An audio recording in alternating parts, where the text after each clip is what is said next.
I came home early and found a stranger sitting in my chair like he owned the place. My wife didn't even flinch. That smirk on his face was the last mistake he ever made in my house, and he had no idea what kind of man he just walked into. My name is Wade Reeves. I'm 46 years old, and I own a commercial cleaning company out of Charlotte, North Carolina. Built it from nothing. One truck, 2 employees, a stack of business cards I handed out at every office park and hotel in the county. 16 years later, Reeves Commercial Services runs 43 contracts across 3 counties and employs 31 people. I'm not a wealthy man by Wall Street standards, but I built something real with my hands, my name, and my word. They used to mean something to me. Still does. I met Carla at a 4th of July cookout at my buddy Rick's place. She was laughing at something across the yard, hair pulled back, wearing a red sundress. And I thought, that's the kind of woman a man builds a life around. We dated 8 months, got engaged at Christmas, married the following October. Cody came along 2 years later. For a long time, things were good. Not perfect, nothing real ever is, but solid. The kind of solid you stop noticing because it's just always there, like the foundation under your feet. I came home early on a Wednesday in March because one of my crew chiefs called in sick, and I'd handle the Hargrove Tower contract myself. Finished 2 hours ahead of schedule. Figure I'd shower at home, maybe take Carla to dinner. I pulled into the driveway and noticed an unfamiliar car parked along the curb. A silver Audi, new model, dealer plates. I didn't think much of it. Figured Carla had a friend over. The front door was unlocked. I stepped inside and heard voices from the living room. 2 of them. One was Carla's. The other was a man's, low, relaxed, like he was somewhere he'd been 100 times before. I turned the corner. Carla was on the couch, legs tucked under her, holding a glass of wine. Across from her, settled into my armchair like he'd bought it himself, sat a man I'd never seen in my life. Mid-40s, expensive haircut, open collar shirt, the kind of shoes that cost more than my first truck payment. He didn't flinch when I walked in, didn't stand up, didn't even shift in his seat. He just looked at me. Carla set her glass down slowly. Wade, you're home early. Not, who is this man in our house? Not, let me explain. Just that. Like my arriving in my own home was the inconvenience. I looked at him. Who are you? He tilted his head slightly, like the question amused him. Then he smiled. Not a friendly smile. Not an embarrassed smile. The kind of smile a man gives when he thinks he's already won something. Grant, he said. Grant Hollister. The name meant nothing to me then. Later I'd learn everything about Grant Hollister. That he was the director of operations for a regional hotel chain. That he wore his authority like cologne. That he had a wife named Cheryl at home who had no idea where he spent his Wednesday afternoons. But in that moment, all I knew was that he was sitting in my chair, in my house, looking at me like I was something that had wandered in off the street. You need to stand up, I said. He raised an eyebrow. Excuse me. You're in my house. My chair. You need to stand up. Carla moved to get between us. Wait, don't. Carla. I didn't raise my voice. Didn't need to. I'm talking to him. Grant set his glass down on the end table, my end table, and rose slowly, deliberately, like a man performing patience for an audience. He was a few inches shorter than me, but carried himself like height was irrelevant. He looked me over the way a contractor looks at a structure he's already decided to tear down. Look, he began, his tone smooth and reasonable. I think. Don't. I took one step toward him. Don't manage me. Don't explain. Don't tell me what you think. You walked into my home and sat down in my chair. That tells me everything I need to know about what kind of man you are. Something shifted in his expression then. Just a flicker. The easy confidence bent slightly at the edges. Not gone, but bent. Good. I wanted him to feel the ground move under him, even just for a second. I turned to Carla. Her face was unreadable. Not guilty, not scared. Somewhere between annoyed and calculating. That expression told me more than anything she could have said. This wasn't a mistake she was scrambling to explain. This was a situation she was managing. Get him out of this house, I said quietly. She opened her mouth. Now, Carla. Grant gathered his jacket from the back of my chair. The small detail of that burned something deep, and walked to the door without another word. Carla followed him into the hallway. I heard low voices, brief, and then the front door opened and closed. She came back into the living room alone. I was standing at the window, watching his silver Audi pull away from the curb. My hands were steady. My chest was not. It's not what you're thinking, she said. I didn't turn around. You should know me well enough by now to know I'm not going to respond to that. Silence. Then her footsteps going upstairs. I stood there for a long time after that, watching the empty street, turning things over in my mind. The way she'd said you're home early, not surprised, just recalibrating. The way he'd looked at me, like I was a problem with an obvious solution. Like walking into my house had been nothing. Like he'd already decided I was nothing. He should have kept walking the day he first stepped through my door. Before that night was over, he was going to start understanding why. I didn't sleep that night. Not because I was falling apart. I wasn't. I sat at the kitchen table with a legal pad and a cup of coffee that went cold somewhere around midnight. And I thought, methodically, the way I think through a contract problem or a staffing issue. Emotion is useful for about 10 minutes. After that, it just gets in the way. Carla had gone to bed without another word. I heard the bedroom door close, heard the lock click. She actually locked it, and felt something settle in my chest that wasn't quite anger and wasn't quite grief. It was clarity, the kind that only comes when the last comfortable illusion burns away. By morning I had a list. First call I made was to my older brother Dennis. He's 53, retired from the Mecklenburg County Sheriff's Department after 22 years. Now he does consulting work for insurance companies, fraud investigation, asset recovery. Dennis has seen the worst of people for most of his adult life, and it made him the sharpest, most unsentimental man I know. When I told him what happened, he didn't say he was sorry. He said, "Don't touch anything in the house. Don't move money. Don't say another word to her until I get there." He was at my door by noon. We sat at the kitchen table while Carla was out. I didn't know where, didn't ask, and I laid out everything I knew. Dennis listened without interrupting, which is his way. When I finished, he leaned back and said, "Grant Hollister, hotel operations. That's not a man who wanders into situations by accident. That's a man who plans." He was already pulling out his phone. While Dennis started making calls, I went through my own records. Carla and I had separate checking accounts and one joint account for household expenses. I went back through the joint account statements for the past year, something I'd never had reason to do before. What I found made my jaw tighten. Restaurants I'd never been to. A hotel charge in Raleigh on a weekend I'd been at a trade conference. A spa day that cost $400 on a Tuesday afternoon. Small things, individually. Together, they painted a picture. Dennis came back inside around 2 o'clock. He sat down, set his phone on the table, and gave me the look he used to give me when we were kids and I was about to hear something I didn't want to hear. "Hollister has a right-hand man," he said. "Curtis Payne. Works under him as operations coordinator for the hotel group. Your brother-in-law's buddy at the county recorder's office ran the name. Payne's been booking hotel rooms under his own name 2 or 3 times a month for the past 8 months. Same properties in the hotel group's portfolio. Nice rooms. Not business rate." I stared at him. He was covering for Hollister. Running interference, Dennis confirmed. Payne knew. He's been in it from the start. That changed the math considerably. This wasn't a man who lost his head over a woman. This was an operation. Hollister had resources, a willing accomplice, and apparently, a wife at home named Cheryl who had no idea any of it was happening. "One more thing," Dennis said. He slid a piece of paper across the table. "Dad's deed transfer from 2004. The house is titled solely in your name. Always has been." I remembered that. Dad had insisted on it before the wedding. Not because he disliked Carla, but because he'd watched his own brother lose everything in a divorce, and he wasn't having that happen to his son. I'd signed the paperwork, filed it, and never thought about it again. Carla had never brought it up either. Maybe she didn't know. Maybe she assumed. "She's going to claim equitable interest," Dennis said. "Her lawyer will argue she contributed to the household. Let them argue." I folded the deed and put it in my jacket pocket. They can argue all the way to the courthouse steps.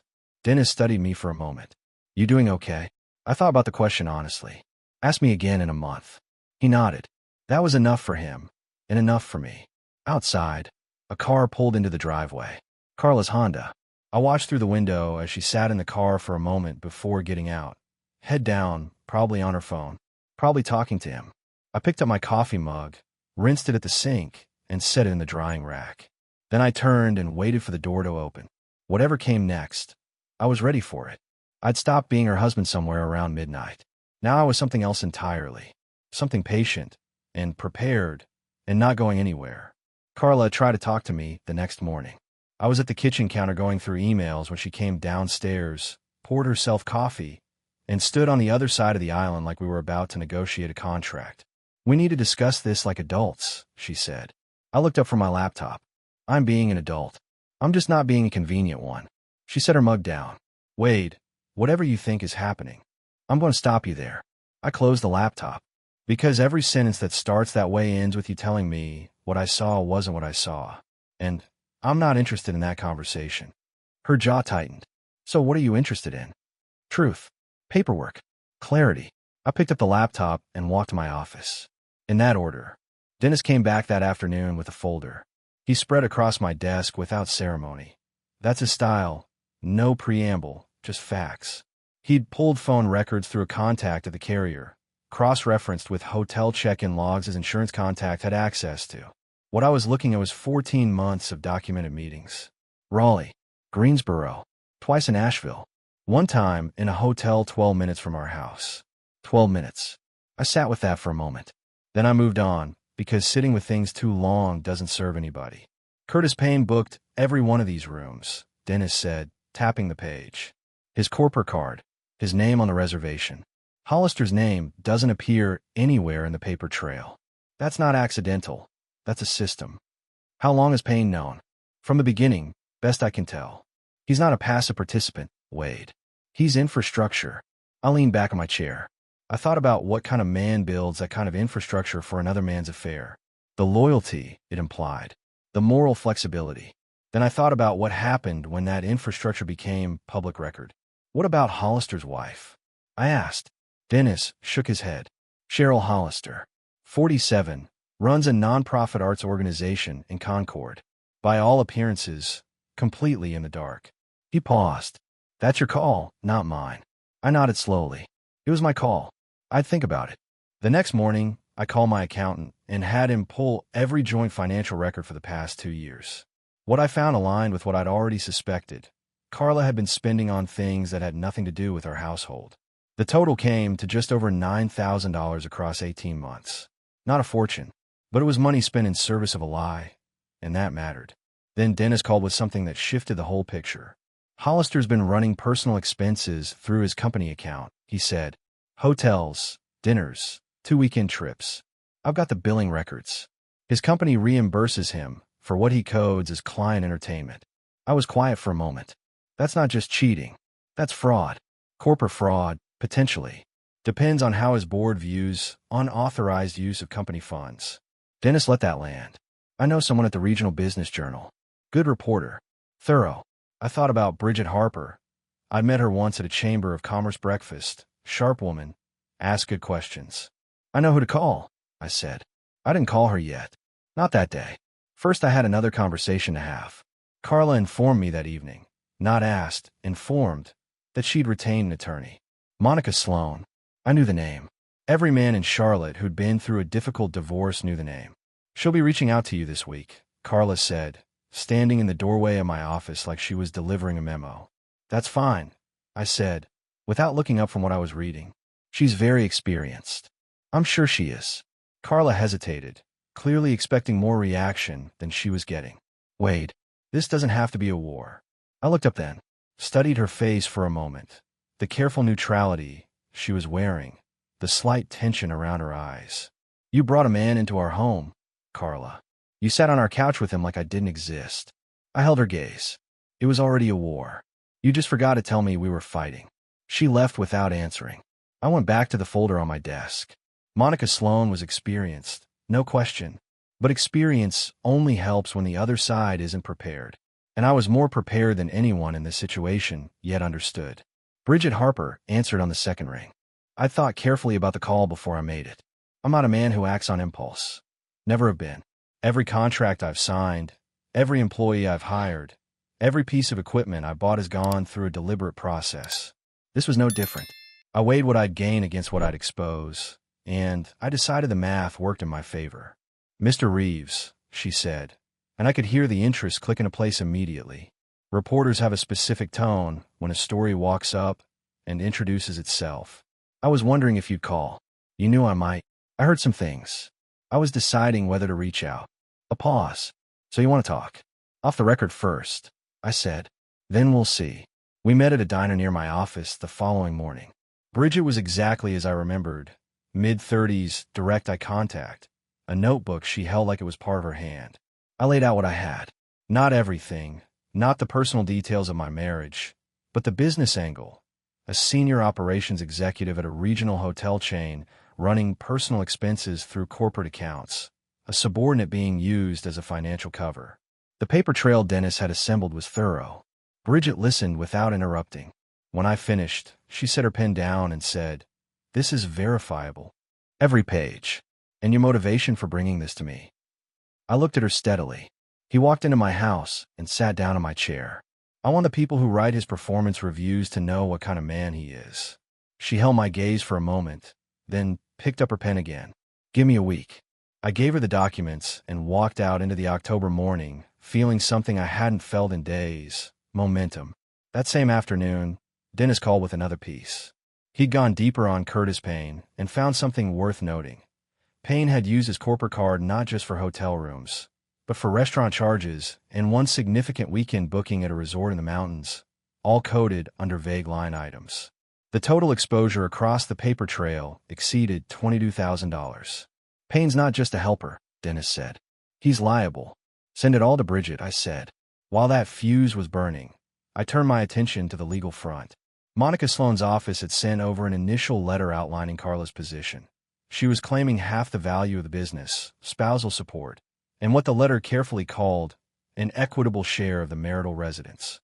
I read it twice, then called my own attorney, a man named Paul Garrett who'd handled my business contracts for 9 years. I walked him through everything.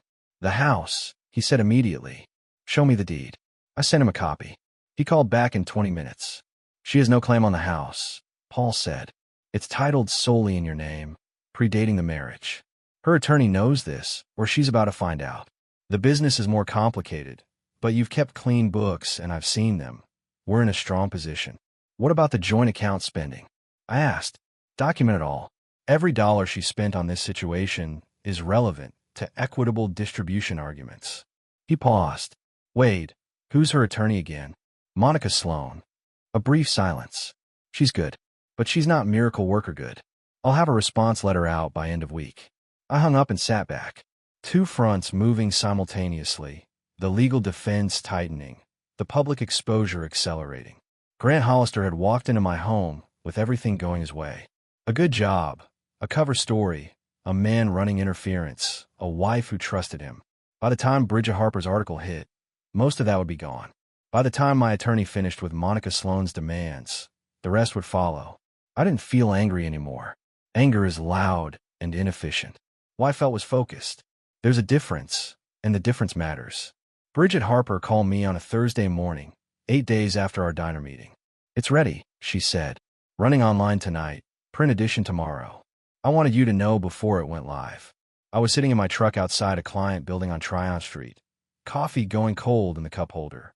"How thorough?" "Very." A pause. I independently verified the expense records through 2 sources inside the hotel group. Curtis Payne confirmed some of it without meaning to. He thought I was calling about a routine industry piece. Grant Hollister declined to comment, which, in my experience, speaks for itself. I thanked her and hung up. Then I sat there for a moment, watching people move along the sidewalk below, going about their ordinary Thursday. By tomorrow morning, Grant Hollister's ordinary Thursday was going to look very different. I drove back to the office, worked through the afternoon, and said nothing to anyone. Dennis called around to tell me he'd already heard whispers through his insurance contacts that something was moving inside the hotel group's corporate structure. Quiet conversations at the board level, the kind that happened before formal action. I told him about Bridget's article. He said, "Good timing." The article went live at 7 that evening. I read it at my kitchen table while Carla was upstairs. Bridget had done exactly what she'd promised. Thorough, factual, precise. She traced the expense pattern across 14 months, named Payne as the operational cover, and outlined the total financial exposure in clear language. She didn't sensationalize. She didn't need to. The facts were enough. By 9 o'clock, Carla came downstairs. She'd clearly seen it. Her face had a tightness to it I hadn't seen before. Not guilt exactly. More like someone recalculating. Did you do that? She asked, standing in the kitchen doorway. I looked up from my laptop. Do what? The article. Grant called me. Her voice had an edge I recognized. The tone she used when she wanted to sound calm, but wasn't. His board is pulling his contract. Wait, I gave a reporter factual information about corporate fraud. I said. Grant Hollister did the rest himself. That's not. She stopped. Pressed her lips together. You're trying to destroy him. I'm trying to be accurate. I closed the laptop. He used company money to fund something that wasn't company business. That's not my opinion, Carla. That's what the records show. She stared at me for a long moment. Then, quietly, this is going to affect me too. That's something you should have considered 14 months ago. She left the room without another word. I heard her go upstairs, heard the bedroom door close. I stayed at the table and pulled up the article again, reading it through a second time. Below it, comments were already accumulating. Local business community people, some outraged, some unsurprised. One comment near the top, from a username I didn't recognize. Finally, everyone in this industry knew something was off with that operation. My phone buzzed. A text from Dennis. Board voted tonight. Hollister's out. Payne placed on administrative leave, pending review. I set the phone face down on the table. Outside, the neighborhood was quiet. A dog barking somewhere down the block. A car passing slowly. Everything ordinary. Everything changed. Monica Sloan was exactly what her reputation promised. Composed, precise, and relentless. She sat across from me and Paul Garrett in a conference room downtown, a leather portfolio open in front of her, and laid out Carla's position like she was presenting a business proposal. Half the company. Spousal support for 7 years. An equitable share of the marital home. Paul let her finish. Then he opened his own folder. The marital home, he said, sliding a document across the table, is titled solely in my client's name, predating the marriage by deed transfer. There is no joint ownership, no co-signed mortgage, no legal basis for an equitable claim under North Carolina property law. He paused, letting her read. You know this, Miss Sloan. I imagine you discovered it before we sat down today. Sloan's expression didn't shift. She was too professional for that. But something behind her eyes recalibrated. Equitable distribution arguments don't require joint title, she said smoothly. They require contribution, Paul replied. We have documentation showing Mrs. Reeves has not been employed for the past 9 years. We also have joint account records showing approximately $9,200 spent on what we will characterize as personal expenditures unrelated to the household, during a period when the marriage was, by Mrs. Reeves' own conduct, not functioning as a genuine partnership. Sloan glanced at Carla, who was seated beside her, perfectly still. As for the business, Paul continued, Reeves Commercial Services was founded 4 years before the marriage, capitalized entirely by my client's personal funds and labor. Mrs. Reeves has had no operational role, no financial contribution, and no legal stake. He folded his hands on the table. We're prepared to discuss reasonable spousal support for a defined transition period. We are not prepared to discuss business ownership or property division on the terms you've outlined. Sloan made a note. My client made significant personal sacrifices in support of this marriage. I spoke for the first time. So did I. I kept my voice level, looking directly at Carla rather than her attorney. I worked 60-hour weeks to build something stable. I covered every household expense, every vacation, every car payment. And while I was doing that, you were spending that stability on someone else. I let that sit for a moment. I'm not angry about it anymore, Carla. But I'm also not going to pretend it didn't happen when we're talking about what's fair. Carla looked at the table. Sloan straightened her portfolio. We'll need time to review the documentation. Take all the time you need, Paul said pleasantly. Walking out of that building into the October afternoon, Paul fell in a step beside me and said quietly, she wasn't expecting the property deed. That was the anchor of their whole position. I know, I said. They'll come back with a modified offer. Spousal support, maybe a lump sum. No business, no house. Tell them I'll consider reasonable support for 2 years, I said. Nothing else. Paul nodded. We shook hands at the parking garage and went our separate ways. I sat in my truck for a few minutes before starting the engine. Thought about that conference room. Thought about Carla sitting beside her attorney, carefully not looking at me. Thought about the fact that 8 months ago we'd sat across from each other at our own kitchen table and talked about taking a trip to the coast that summer. I started the engine and pulled out into traffic. Some things you grieve and move forward. That's not weakness. That's just what living looks like. Lloyd Vaughn has lived next door to me for 11 years. He's 67, retired from a textile plant he'd worked since he was 19, and he has the particular wisdom that comes from a man who's made most of his mistakes early and spent the decade since thinking carefully about what they cost him. He was divorced twice, once in his 30s, once in his mid-40s, and he never talked about either marriage unless you asked directly. When you did ask, he answered without self-pity and without bitterness, which told you everything you needed to know about how he'd processed it. He knocked on my door on a Saturday morning, 2 weeks into everything, holding a thermos and 2 mugs like a man who'd planned the conversation in advance. "You look like you haven't slept," he said. "I've slept fine," I said.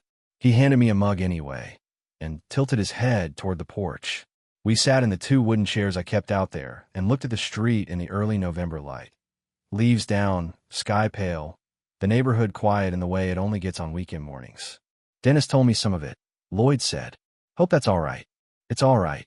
He poured coffee, handed me the mug, and said nothing for a while. That's something I've always respected about Lloyd. He doesn't fill silence just to fill it. After a few minutes, he said, "You know what I wish someone had told me the first time?" I looked at him. "Walk away clean," he said. "Don't chase it down. Don't make them pay. Just take what's yours and walk." He wrapped both hands around his mug. I didn't do that the first time. Spent 2 years making sure Janet felt every bit of what she'd done. And at the end of those 2 years, I'd lost most of my savings, half my friends, and about a decade off my life expectancy. He paused. Janet moved on inside of 8 months. I was still fighting. I considered that. And the second time, I asked. "Second time I walked too clean," he said with a dry half-smile. Turned out Renee needed someone to hold the line for once. I'd learned the wrong lesson. He looked out the street. "There's no perfect answer, son. Just the one you can live with." Dennis came out through the front door with his own coffee and settled onto the porch railing. And for a moment, the 3 of us were just quiet together in the November morning. Then Dennis said, "I think you're past the point of walking away clean, Lloyd. The machine's already running." "That's what I figured," Lloyd said. He looked at me. "Then run it right. Don't do it out of anger. Do it because it's correct." That distinction, anger versus correctness, sat with me the rest of the day. Because Lloyd was right. The anger had burned off in the first 48 hours, and what was left underneath wasn't revenge. It was something more structural. Grant Hollister had sat in my house like he had rights there. He'd used company money to make it possible. Curtis Payne had covered his tracks with deliberate coordination. Those weren't personal grievances. Those were facts that had real-world consequences, and pretending otherwise would have been dishonest. I wasn't pursuing this because I was bitter. I was pursuing it because it was correct. That's a different thing entirely. Later that evening, Carla found me in the kitchen and leaned against the counter with her arms crossed. She'd been spending more time in the bedroom, emerging occasionally with the careful posture of a woman managing a situation she hadn't fully anticipated. "Monica says the property deed is going to hold," she said. "She's recommending we focus on support and business valuation." "Paul's already responded to that," I said, not looking up from the paperwork on the table. "Wade." She waited until I looked at her. "I know I hurt you. I do know that. But we're going to be talking to lawyers and signing things for the next several months. And I'd rather do it without the 2 of us treating each other like enemies in our own home." I studied her for a moment. There was something genuine in it. Not remorse exactly, but a kind of exhausted pragmatism that I could respect, even if I couldn't meet it with warmth. "I don't treat you like an enemy, Carla," I said. "I treat you like someone who made a choice and is living with the consequences. That's not hostility. That's just accurate." She looked at the table. "Grant lost his position today. Officially, I heard. He called me." Her voice was careful. "He blames me as much as you, apparently." I didn't say anything to that. I'd expected it. Men like Grant Hollister don't absorb accountability gracefully. When things fall apart, they look for someone else to assign it to. Carla had made herself available for that assignment the moment she let him into our home. "That's the thing about men who operate the way he operated," I said finally. "They're fine when everything goes their way. The moment it doesn't, they need someone to blame." I looked at her directly. You should have known that about him before now. She didn't answer. She pushed off the counter and went back upstairs. I stayed at the table until nearly midnight, going through the final financial documents Paul would need for the support negotiation. Outside, the neighborhood had gone fully dark and quiet. I thought about what Lloyd had said. Do it because it's correct. I thought about what the next few months would look like, the paperwork and the meetings and the gradual dismantling of 16 years. I thought about Cody, who'd been quiet lately, watching both of us from a careful distance the way teenagers do when they sense structural instability in the adults around them. I need to talk to him soon. He deserved a straight conversation, not the muted tension of a house waiting to change shape. I put the papers away, washed my mug, and went to bed. Tomorrow was a work day. 31 people depended on me to show up functional, and I wasn't going to let any of this make me someone who let that slide. I found Cody in the garage on a Sunday afternoon, sitting on the workbench with his headphones around his neck and his phone face down beside him. He was 16, but he had moments that made him seem older, a particular stillness he'd inherited from somewhere I couldn't quite identify. I pulled up a stool and sat across from him. "You've been quiet," I said. He shrugged. "So have you." "Fair point. You know something's going on," I said. It wasn't a question. He looked at me then. "Yeah, Dad. I'm not 12. I nodded. I decided beforehand to give him the truth in plain language without loading it with my own weight. He was old enough to handle it, and too old to be protected from it. "Your mom and I are separating. It's not a decision I made. It's the result of something that happened that I'm not going to put on your shoulders. But I'm not going to lie to you about the direction things are heading." He was quiet for a moment, looking at the floor of the garage, the oil stains, the outline of where the riding mower used to sit before I sold it 2 years ago. "Is it because of that guy?" he asked. I looked at him. "You saw him." "I came home early from Tyler's that Wednesday.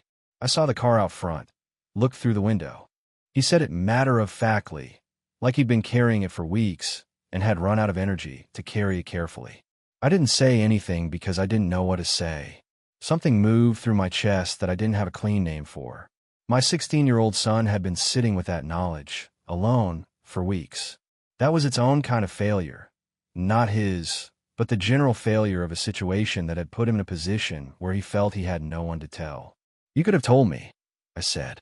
"What would you have done?" he asked. Not accusatory, genuinely curious. "Probably the same things I'm doing now," I admitted. "But I would have known sooner, and you wouldn't have been carrying it alone." He thought about that. Then, "Are you going to be okay?" I looked at my son, this boy I'd coached through Little League and driven to 1,000 early morning swim practices and watched grow into someone I genuinely respected, and I told him the truth. "Yeah," I said. "It's going to be a rough stretch, but I've handled rough stretches before." I leaned forward, elbows on knees. "What I need you to know is that none of this changes anything between you and me. Your life stays stable. Your mom and I are going to handle this like adults, and you're not going to get caught in the middle of it." He was quiet again. "Then, she's still my mom." "I know that," I said. "And that doesn't change either. Whatever happened between her and me doesn't touch what she is to you. Don't let anyone tell you otherwise." He nodded slowly. The tension in his shoulders eased slightly, not gone, but redistributed into something more manageable. He picked up his phone, turned it over in his hands. "Dad," he said, not looking up. "That guy, was he really that bad?" I considered the question. "He sat in my house like he owned it," I said. Looked at me like I was already irrelevant. "So yeah, he was that kind of guy." Cody was quiet for a moment. Then, very quietly, "Good thing he was wrong." I looked at my son and felt something settle in my chest. Something solid and clean that had nothing to do with attorneys or financial records or any of the machinery grinding through my life at that moment. Just this. Just him. "Yeah," I said. "Good thing." We sat in the garage for another hour after that, not talking much, just existing in the same space the way fathers and sons sometimes need to. When we went inside, I made dinner. Nothing fancy, just burgers on the stovetop, and we ate at the kitchen table like it was an ordinary Sunday. It almost felt like one. My father called on a Tuesday evening in November. Arthur Reeves was 74 years old and had spent the better part of his adult life working a machine shop in Gastonia, raising 3 boys on a single income and a set of principles that didn't bend to convenience. He wasn't a soft man. He wasn't cruel either. He was precise, the way men who work with their hands tend to be. No wasted motion, no unnecessary words. He heard what was happening through Dennis. He hadn't called until now, which told me he'd been thinking about what to say rather than reaching for the phone the moment he had the information. That was his way. Dennis tells me she had an attorney before she had a conversation with you, he said, by way of opening. That's right, I said. A pause. That tells you everything you need to know about how she viewed the marriage. It told me a lot, I agreed. Another pause, longer this time. Then, I put that house in your name for a reason, son. Not because I thought Carla was a bad person. Because I knew that if things ever went wrong, you needed to be standing on something solid. He exhaled slowly. Turns out I was right. You were right, I said. Your grandfather used to say that a man who builds on borrowed ground is always one argument away from losing everything. He was quiet for a moment. You build on your own ground, Wade. Hold it. It wasn't sympathy. It wasn't consolation. It was instruction, the kind my father had been delivering my whole life in the fewest possible words. I understood him, which was why I didn't try to extend the conversation into something warmer than it was. Some men show love through precision. Arthur Reeves was that kind of man, and I'd grown up understanding that his directness was its own form of loyalty. I'm all right, Dad, I said. I know you are, he said. That's why I didn't call sooner. We hung up. I sat in the office for a while after that, the room quiet around me, thinking about what he'd said. You build on your own ground. I'd done that. Not just with the house, but with the business, with the life I'd constructed through 20 years of early mornings and calculated decisions. Carla's choices hadn't reached all of it. The parts that mattered had held. The next morning, Cody came into the kitchen before school and poured himself cereal and sat at the counter without the specific, purposeful silence he'd been carrying for weeks. Something had eased in him since our garage conversation. Not resolved. A 16-year-old whose parents are separating doesn't resolve things quickly, but eased. He was processing it like a person instead of carrying it alone, which was all I'd wanted for him. You working late tonight? He asked. Should be home by 6, I said. You want to do something? He shrugged with the specific studied casualness of teenage boys. Maybe watch something. Works for me. He finished his cereal, grabbed his bag, and headed for the door. At the threshold, he paused without turning around. Hey, Dad. Yeah. You know that article about that Hollister guy? It was on Tyler's dad's phone at practice. All the coaches were talking about it. I waited. Tyler's dad said the guy got exactly what he deserved. A pause. I didn't say anything, but I kind of agreed. The door closed behind him. I stood in the kitchen with my coffee and let that sit. My son, 16 years old, carrying more than he should have had to carry, had found his own quiet way to tell me he understood what had happened and where he stood. That meant more than any legal outcome, any financial resolution, any piece of paper Paul Garrett put in front of me. That evening, Paul called with the finalized settlement terms. Monica Sloan had accepted the 2-year spousal support arrangement, withdrew all claims on the property and the business, and requested only that certain personal items be made available for Carla to collect. It was a clean resolution, cleaner than I'd expected, honestly. I think the combination of the property deed, the financial documentation, and Grant Hollister's very public professional collapse had significantly narrowed Carla's leverage, and Monica Sloan was too experienced to keep pressing a position that had no ground under it. It's done, Paul said simply. Good, I said. And I meant it. Not triumphantly, but genuinely. Done was what I needed it to be. 3 months after the settlement was finalized, I hired 2 new crew chiefs and opened a 4th service district covering northern Mecklenburg County. The expansion had been in my business plan for 2 years. I've been hesitant to move on it while the personal situation was consuming bandwidth. Once the situation resolved, the hesitation went with it. Rick Stokes threw a small thing at the shop. Nothing formal, just a few of the senior employees, some decent food from the barbecue place on Central Avenue, cold drinks in the parking lot on a Friday afternoon. He gave a toast that was characteristically brief. Here's to Wade Reeves, who kept every one of your paychecks coming through the worst few months of his life without complaining once. Drink up. Nobody argued with that. Cody spent alternate weeks with me and Carla under the arrangement we'd settled on. Not through attorneys, just a practical agreement between 2 people who both understood that their son's stability mattered more than their own convenience. It worked better than I'd expected. Cody had a steadiness to him that I recognized and tried to honor by keeping things predictable on my end. New routine, Same father. Lloyd came over one Saturday morning in February. Same thermos. Same 2 mugs. We sat on the porch in the cold, and he asked how things were shaping up. Better, I said. And it was a true answer, not a polite one.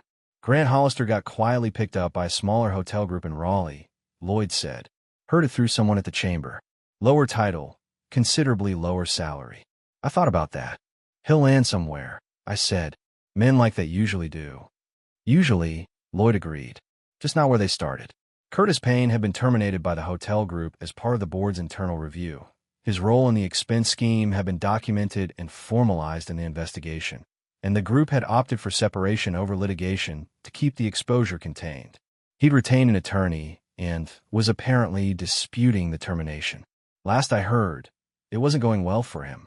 Carla had moved to an apartment in South Charlotte. She and I had spoken twice since the settlement. Practical conversations about Cody's schedule, nothing more. There was no bitterness between us, which surprised me a little. What there was distance. The particular kind that grows between two people once the pretense that held them together finally gives way. I didn't wish her harm. I didn't wish her much of anything. That was its own kind of closure. Dennis came down in March, and we drove out to the coast for a long weekend. Wilmington, the beach in the off-season, cold water, and no crowds. We walked along the shore for a couple of hours one morning, saying almost nothing, the way brothers who know each other well can do. On the drive back, he said, "You seem like yourself again." "I am myself," I said. "More than you were," he said. "You've been losing yourself to that marriage for longer than you knew." I thought about that for a long time after. He wasn't wrong. There's a version of commitment that tips into self-erasure if you're not careful, where keeping the peace becomes more important than keeping yourself intact. I've been somewhere in that territory for years without recognizing it. The unraveling of everything had been genuinely painful. What had come out the other side of it was something I hadn't expected to find: clarity. Room to be the specific person I actually was rather than the person a failing marriage had gradually required me to be. One evening in April, I sat on the porch with a cup of coffee and watched the neighborhood go through its spring routines. Kids on bikes, dogs being walked, a couple 2 houses down planting something in their front bed. Ordinary. Fully ordinary. And I thought about what Lloyd had said months ago. Do it because it's correct. I had. From the first conversation with Dennis to the last document Paul had placed in front of me, every step had been deliberate, grounded, and honest. I hadn't burned anything down for the pleasure of watching it burn. I'd protected what was mine, held people accountable for what they'd actually done, and kept myself functioning through all of it. Reeves Commercial Services went into its 17th year with a full client roster, a solid crew, and a 4th district that was already running profitable. My name was on the trucks, on the contracts, on the building. I'd built it, and I'd kept it, and nobody had taken it from me. That was the foundation. Everything else I'd figure out from there.